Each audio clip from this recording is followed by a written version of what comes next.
So in this video, I'm going to show you how to defrost and revive frozen kefir grains. When you start to make fermented milk using kefir grains, you'll notice that they start to grow, they replicate. So over time, you're going to have so many kefir grains, you can just give them away, or some people would eat them, give them to their pets. I had left them in the fridge for a really long time, and I didn't have the time to keep, you know, changing the milk and whatever. So over time, it just dies, and they don't work anymore. So you have to keep feeding it with fresh milk. You know, that's where they get the lactose, it's where they get the food, the nutrients, and then the byproduct is, well, their poop. They say their poop is their byproduct, but that's really the lactic acid that they form with all the fantastic healthy bacteria.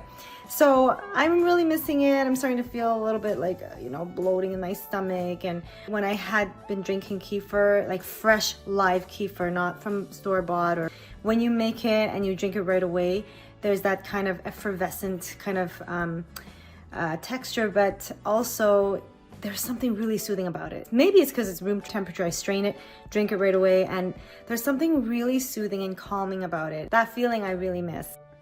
Here's the frozen kefir. You could see that there was milk in there already, so when it starts to defrost, it'll still have a little bit of food. But just in case, what I'm gonna do is I'm gonna add a little bit of milk. Pretty much I've just added a little bit of more milk.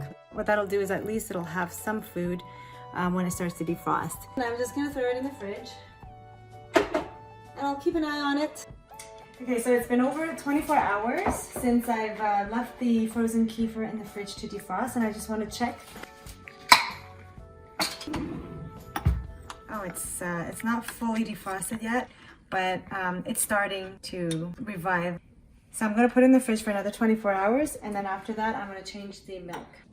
Hi, so it's been 2 days since I've taken the frozen kefir grains out, and now I'm going to check on it. Let's see if it's defrosted. It's better to use plastic and glass when dealing with kefir grains and not metal because of the acidity. There could also be some electrical field with metals that could affect the production of the good bacteria. I'm also going to use some clean filtered water to rinse it, just so that the surface area is not as clumped with old stuff.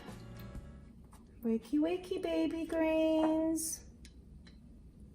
You've been in the freezer for way too long. I'm gonna put these grains into a larger home. It's time to move because now I'm gonna be putting more milk and letting it ferment a little longer. It's just kind of training them to wake up and to eat and thrive and, you know, produce these wonderful, wonderful bacteria. There's also whey protein and kind of like a film around these grains, so that's why I'm cleaning it. So this is how they look like now that they're clean. So now I'm going to add organic 2% milk. So I'm just gonna pour half a container in there.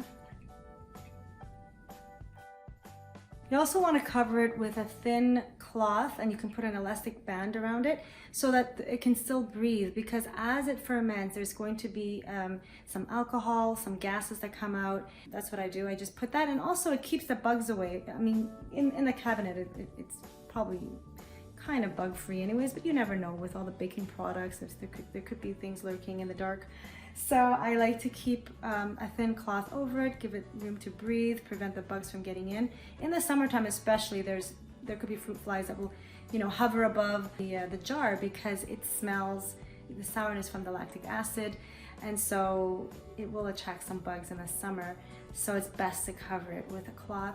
So now I'm going to put this in a dark place. This is my fermentation box, I call it. You wanted to keep it in a kind of a room temperature, warmer, dark area that would speed up the fermentation process. So this is how it looks like. I replaced the cloth towel by the paper towel, just because the cloth towel smelled like bleach. I had used bleach to do laundry. Okay, it looks pretty thick if you look at it. Oh yeah, so look how great this is. It smells good. Yeasty. Looks a little bit like yogurt.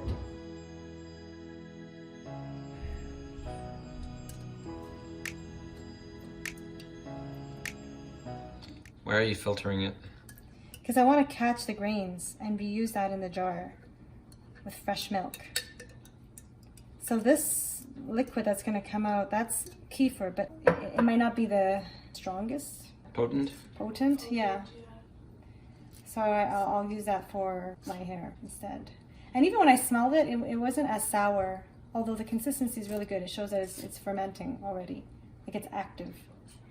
Okay, so now I'm just gonna put this in here. So then you're gonna make the next batch in there? Yeah. Yeah, I just put the amount of milk. I want it to breathe because there's gases that get emitted, so you don't want to seal it tight. That's it. I'm going to put it back in the fermentation box.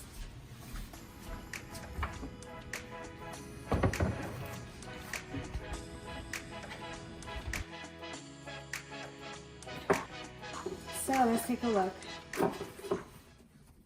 It's very thick. It's not moving much.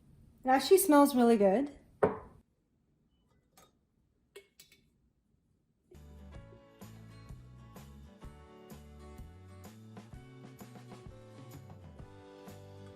This kefir, the texture, the smell, everything is as it should be. It's alive.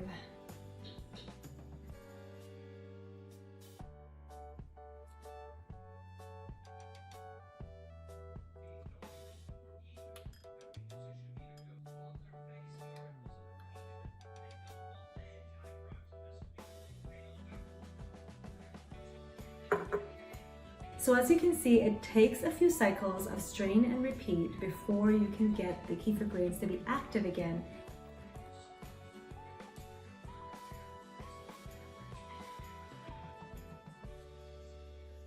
Okay guys, so this is the feeling I was looking forward to all this time when I wasn't making kefir at home. And basically after straining it, it's still at room temperature. What I would do is just drink it straight. Hey, so if you like this video, give it a thumbs up. Also, I would love to hear your experience on how you manage the kefir production, especially the excess kefir grains. So leave me a comment below. Now I've started to play around with second fermentation. Now, why would you want to take kefir and ferment it again? If you want to hear more about second fermentation, click on the subscribe button. Stay tuned for my next video where I'll talk about how you can round out the flavors and why there's a benefit to doing this second fermentation. Cheers, guys!